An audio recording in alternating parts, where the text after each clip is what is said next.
আসসালামু আলাইকুম। আমি অমিত হাসান। আপনারা দেখছেন যুবা রেডিও। তো কেমন আছেন আপনারা সবাই?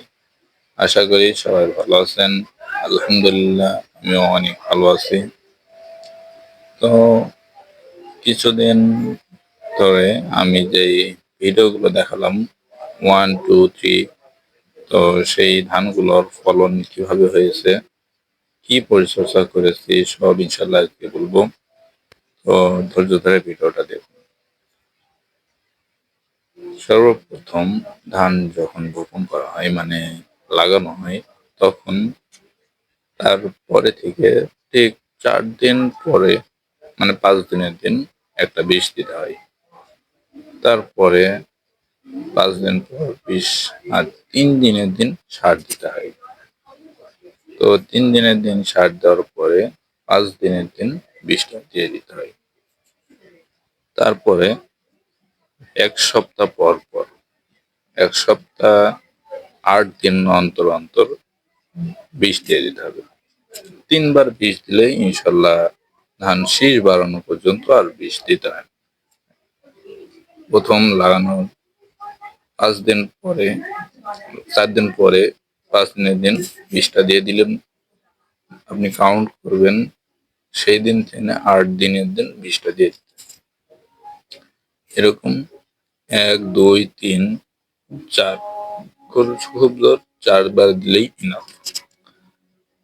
তারপরে যখন শীষ বের হয়ে যাবে তখন দিতে হবে কারেন্ট পোকা এবং মাজরা পোকা, পস্কা লাগা, অনেক ধরনের বিষ আছে যেগুলা আপনার দিতে গেলেই, সারের দোকানে গেলেই পাওয়া যাবে। ইনশাল্লাহ ওখানে গেলেই আপনাদের সব বিষ দিয়ে দিবে। আপনারা শুধু বলবেন, তাহলেই তারা দিয়ে দেবে। তো পস্কা ঠেকানো, শীষ কাটা মানে মাজরা পোকা এবং কারেন্ট পোকা, এই 3 ধরনের বিষ দিয়ে দিবেন। যদি বলেন কয়েকটার নাম আমি বলে দিচ্ছি মাজরা পোকার। ইনসিপিও আছে, কাটাপ আছে, আরো কিছু বিষ আছে, আমার নাম মনে হচ্ছে না। যাই হোক, ইনসিপিও এবার যেরকম কাজ করেছে সিনজেন্টা কোম্পানি, অনেক ভালো কাজ করেছে।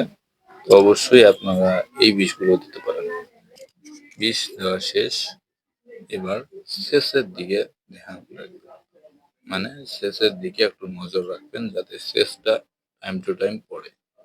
তাহলে কি হবে, শেষটাই কিন্তু মূল, পানি দেওয়াটাই মূল। পানি, সার। এবার আসি সারের বিষয়ে। সার আমার 3.5 বিঘিতে লেগেছে হলো 12 বস্তা সার, 2 বস্তা ইউরিয়া, 3 বস্তা ড্যাপ, আরো আনুষঙ্গিক কিছু সার আছে। বিঘির কথা বলছি, ঠিক আছে। বিঘিতে 2 বস্তা সার ইউরিয়া, 2 বস্তা কি 2 বস্তা একটু কম, যাই হোক 2 বস্তা, 3 বস্তা ড্যাপ। তো এরকম 1 বস্তা আপনার টিএসপি, 1 বস্তা পটাশ, দানাদার বিষ গিয়েছে, এরকম মোট 12 বস্তা সার দিচ্ছে। তো যদি বলেন সারের নিয়মটা কেমন, সার আপনারা ওই যে বললাম লাগানোর 3 দিন পরেই সার দিয়ে দিবেন, অথবা কেউ কেউ আগেই দিয়ে দেয়, সেটাও হয়। আগে দিলেও হয়, পরে দিলেও হয়, সমস্যা। তবে আগে দিলে একটু ক্ষয় হয়। লাগানো শুরু মাত্র, এখনো ধানটা গোড়া লাগবেনি, মানে সে এখনো রানিং হয়নি। তো রানিং হয়, ধরেন সে যেদিন লাগালেন 3 দিন পরে দিয়ে দিলেন, সমস্যা। আপনার এইভাবে আবাদ করে যান, ইনশাল্লাহ সব। তো ভালো থাকবেন, আজকে এ পর্যন্তই। ভিডিওটা ভালো লাগলে লাইক করবেন, শেয়ার করবেন, কমেন্ট করবেন। অবশ্যই ভাই ফলো দিয়ে রাখবেন। আর ইউটিউব থেকে দেখলে অবশ্যই সাবস্ক্রাইব করে দিবেন, লাইক, কমেন্ট, শেয়ার তিনটেই করে দিবেন। তো আল্লাহ হাফিজ গাইস, আর কালকে আরো একটি ভিডিওতে দেখা হবে।